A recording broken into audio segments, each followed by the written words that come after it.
Good morning, students. In the part of multiple integral lecture series, I discussed double integration, lecture number 3. In the previous lectures, I discussed about the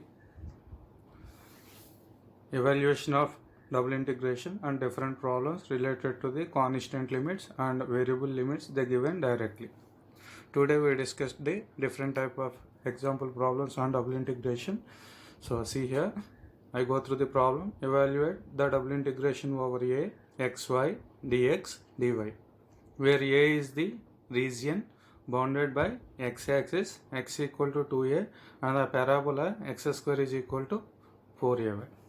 In this example, they give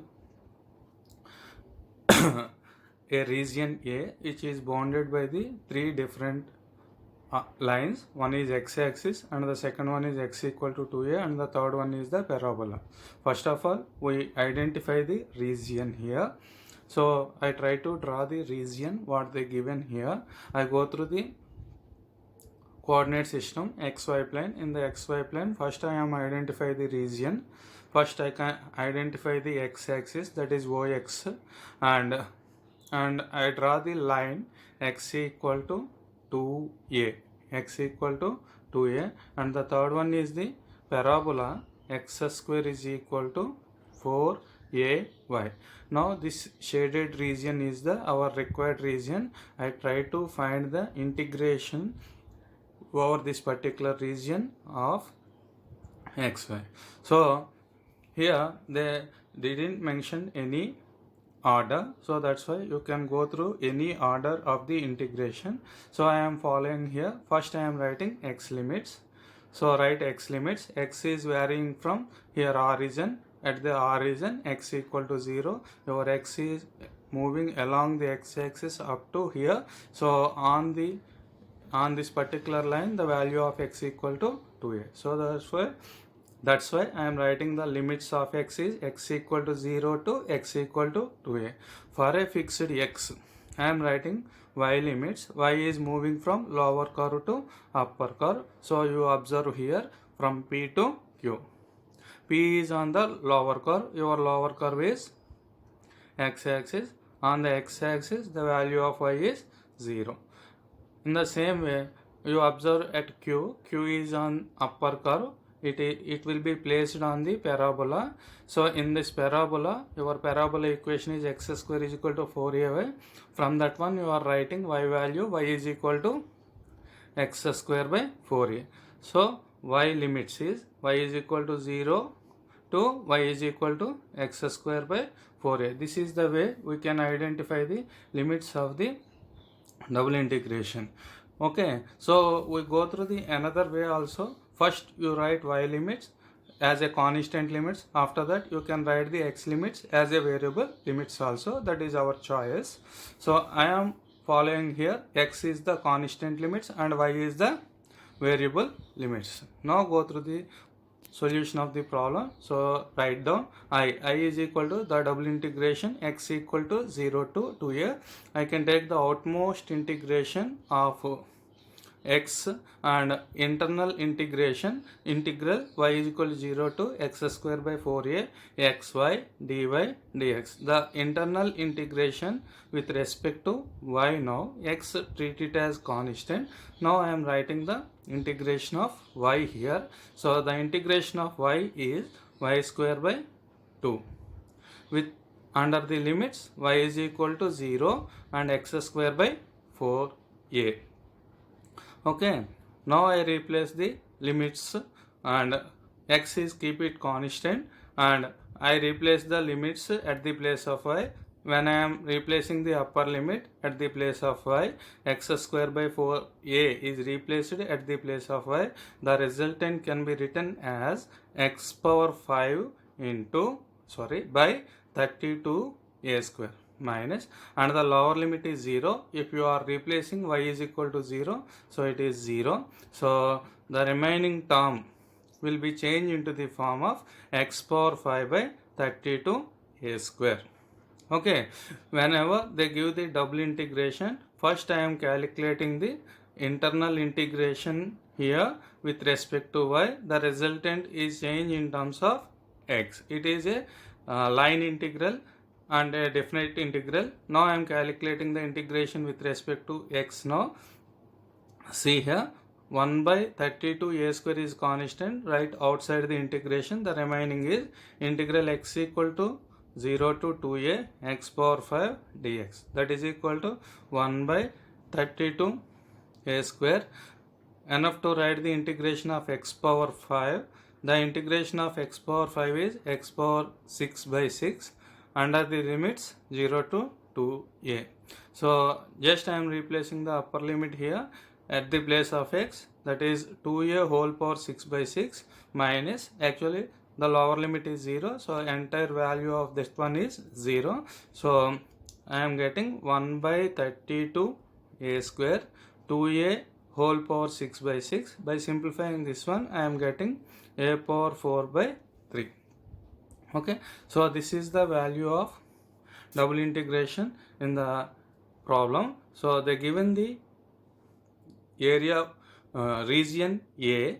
First we identify the region with the help of given curves and identify the limits. After that you can evaluate the double integration. Now go through the another example. Evaluate double integration xy dx dy over the positive quadrant of the circle x square plus y square is equal to a square.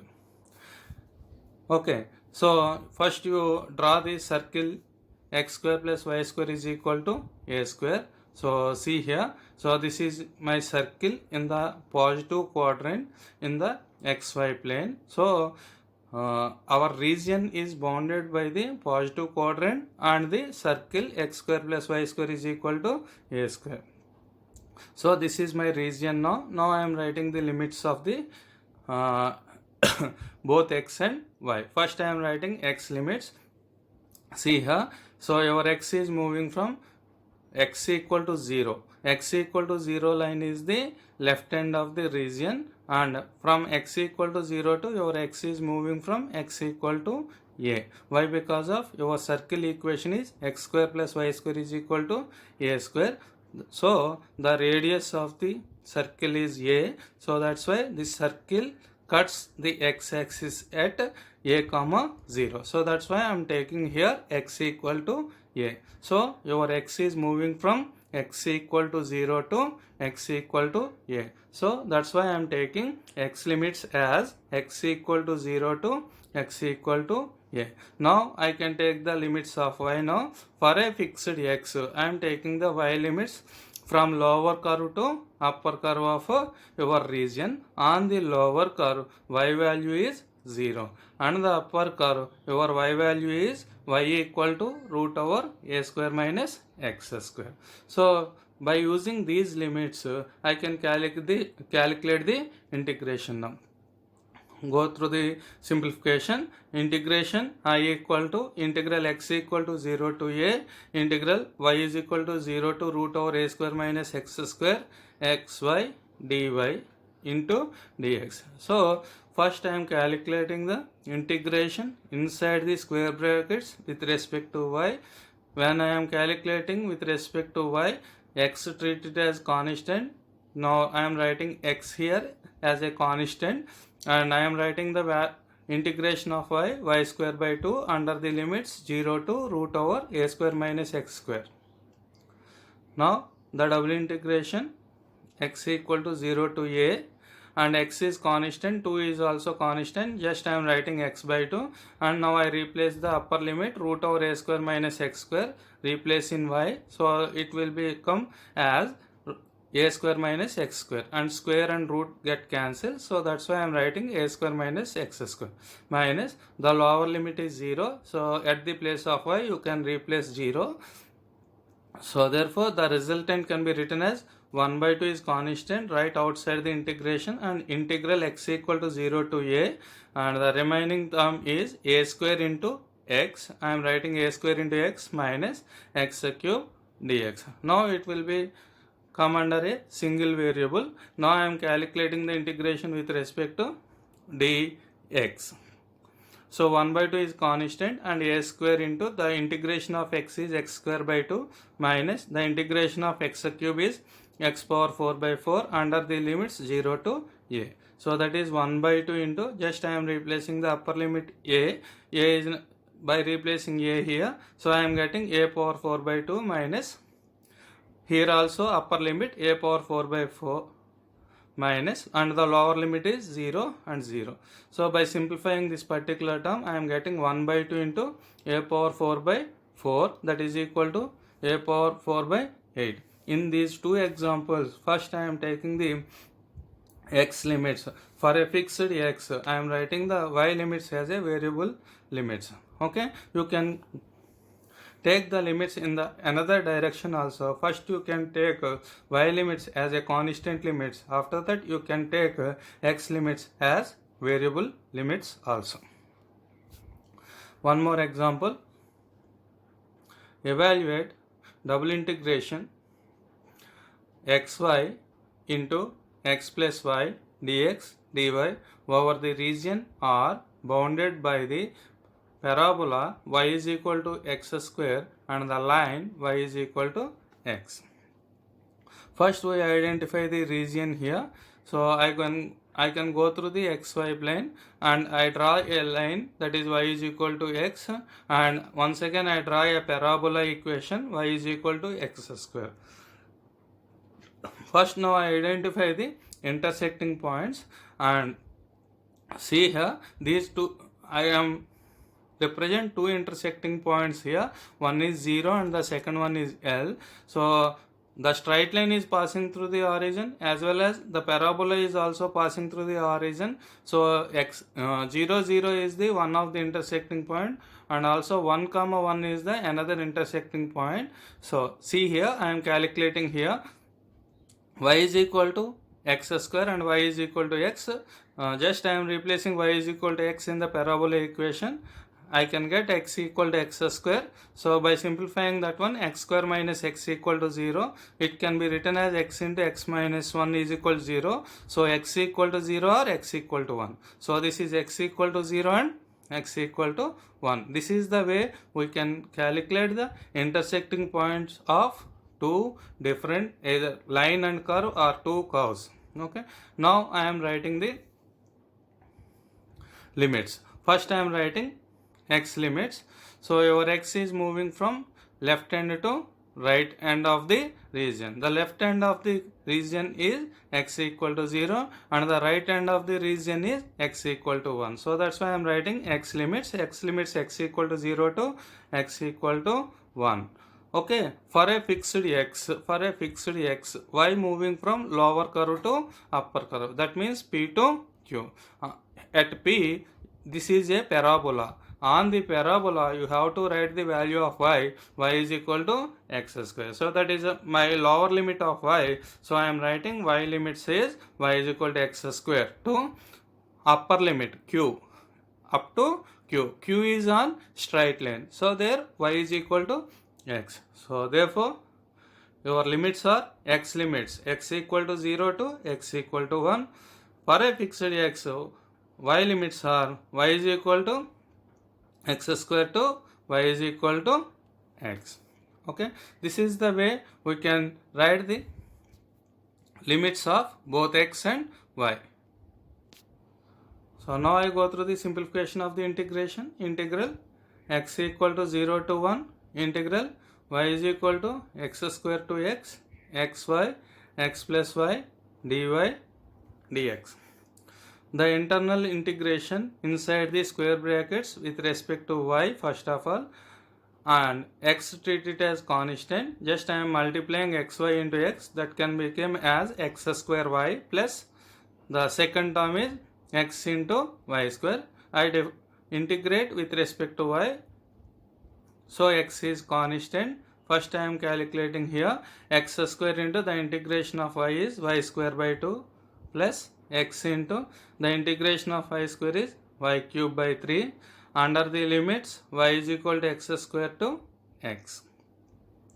By replacing the limits now at the place of y, so at the place of y you replace x value now. So if you replace x here, x square into x square, so you are getting x power 4 by 2 plus you replacing x at the place of y cube. So x into x cube, that is also become as x power 4 by 3. So this is the value of upper limit minus. Now I go through the lower limit. Lower limit is y is equal to x square.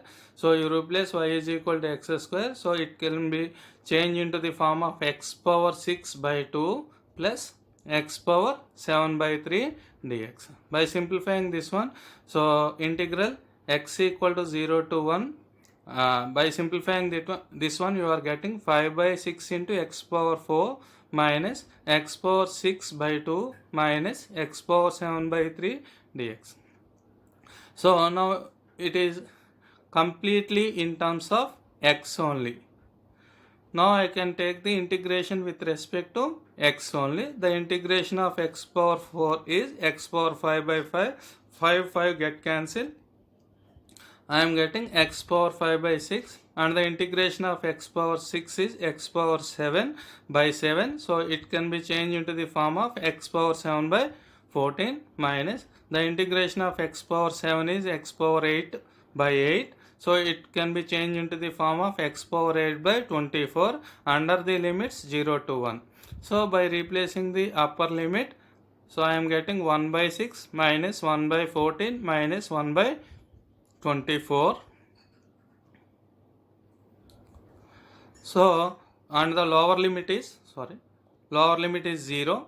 So by replacing lower limit, the lower limit value is 0. By simplifying this one, I am getting 9 by 168, that is equal to 3 by 56. So this is the way we can calculate the double integration whenever they give a region bounded by the different number of curves. Now go through the next concept, double integration in polar coordinates. Okay, to evaluate double integration whenever the function which is in the polar coordinates r comma theta, then that time we can write the double integration is in the form of integral theta 1 to theta 2 integral r1 to r2 f of r theta dr d theta. First we can calculate integration inside the square brackets with respect to r. Then that time we can treat theta as a constant. Okay, so here you can observe that theta 1 and theta 2 are the constant limits and r1 and r2 are the functions of theta. Sometimes it may be constants also. Here r1 is a function f1 of theta and r2 is a function f2 of theta. So please go through the diagram here. Suppose this particular shaded region is your region bounded by these particular limits. Okay, you can observe the line OAC. OAC. So you OAC make an angle theta 1 to initial line OX, and the line OBD make a angle theta 2 with the initial line OX. So that's why I can take the limits of theta from theta 1 to theta 2. Next I fix a theta here, and your r is varying from lower curve to upper curve. See here, the lower arc AB, it is represented by the function f1 of theta, and the upper arc DC is represented by the function f2 of theta. Okay, so this is the way we can find the double integration of functions which are related to the polar coordinates r comma theta. Now I go through a small note here. So already we know that polar coordinates, the relation between the Cartesian coordinates and polar coordinates is x equal to r cos theta and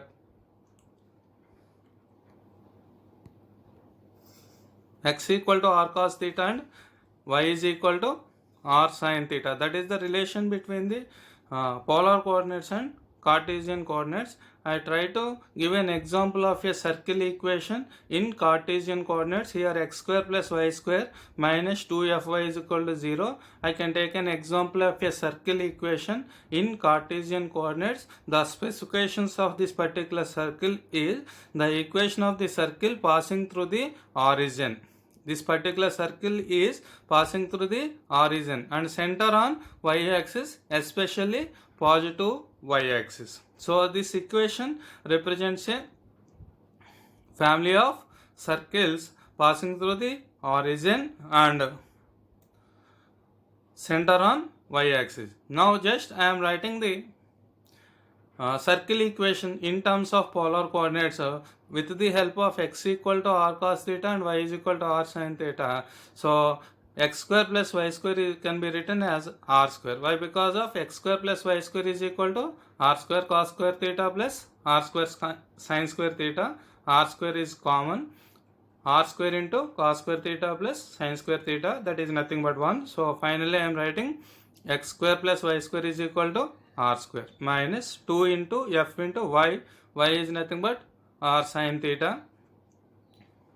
Okay, r is common now. R into r minus 2f sin theta is equal to 0. So r, why? Because of r is not equal to 0. It is always a variable represented with radius line. So r minus 2f sin theta is equal to 0. So therefore r is equal to 2f sin theta, which represents a equation of a circle in polar coordinates. Okay, now I go through one example. Calculate double integration r cube dr d theta, which is in polar coordinates, over the area included between the circles r equal to 2 sin theta and r equal to 4 sin theta. So first you draw the circle equations. First I am draw the circle equation. R is equal to 2 sin theta. R is equal to 2 sin theta means it is the circle passing through the origin and center on y-axis. And now I go through the circle equation. R is equal to 4 sin theta. This is r is equal to 4 sin theta. So this is the region covered by these two circles in between two circles. Now I am writing the limits. Now first of all I identify the theta limits. So this is our initial line. Your theta is moving from initial line to negative x-axis. That is nothing but theta is equal to pi. So my theta limits is theta equal to 0 to theta is equal to pi. Now next just I fixed a theta line. For a fixed theta, your r is varying from lower circle to upper circle. And in the lower circle, your r value is r is equal to 2 sin theta. From the lower circle to upper circle, on the upper circle, r value is 4 sin theta. So that's why I am taking r limits. R is equal to 2 sin theta to r is equal to 4 sin theta. So this is the way we can write the limits when the function which is in polar coordinates. Now simplify the integration. The double integration over the region r and r cube dr d theta.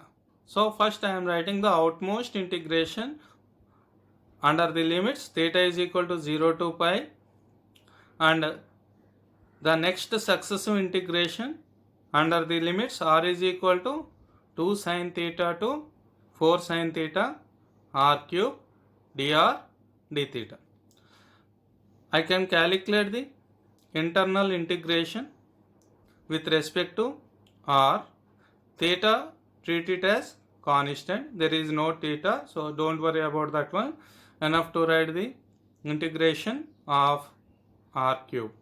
So the integration of r cube is r power 4 by 4 under the limits r equal to 2 sin theta and 4 sin theta.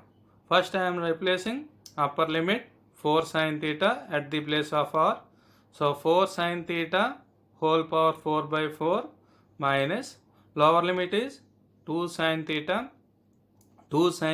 whole power 4 by 4. Okay, so by simplifying this one, 4 power 4 by 4, that is nothing but 64 into sin power 4 theta minus 2 power 4, it is 16. 16 by 4, it is 4. 4 sin power 4 theta d theta. Okay. Now 64 sin power 4 theta minus 4 sin power 4 theta d theta can be changed as 60 sin power 4 theta d theta. Under the limits now, theta is equal to 0 to pi. The double integration will be changed into the line integral. Now it is the function in terms of theta. Now I calculate the integration with respect to theta only. 60 is constant right now, and just I can use this particular property in a definite integral. Integral 0 to 2a f of x dx can be written as 2 into integral 0 to a f of x dx if f of 2a minus x equal to f of x. In the same way, I can write here, so this integration can be changed into the form of 2 into integral 0 to pi by 2 sin power 4 theta d theta. So 60 into 2, it is 120, integral 0 to pi by 2 sin power 4 theta d theta. The integration of sin power 4 theta d theta is 120 into 3 by 4 into 1 by 2 into pi by 2. By simplifying this one, I am getting 45 by 2 into pi. So the integration of sin power 4 theta d theta, by using this particular formula, I am writing 3 by 4 into 1 by 2 into pi by 2. This is the way we can calculate the double integration which is in polar coordinates. Thank you.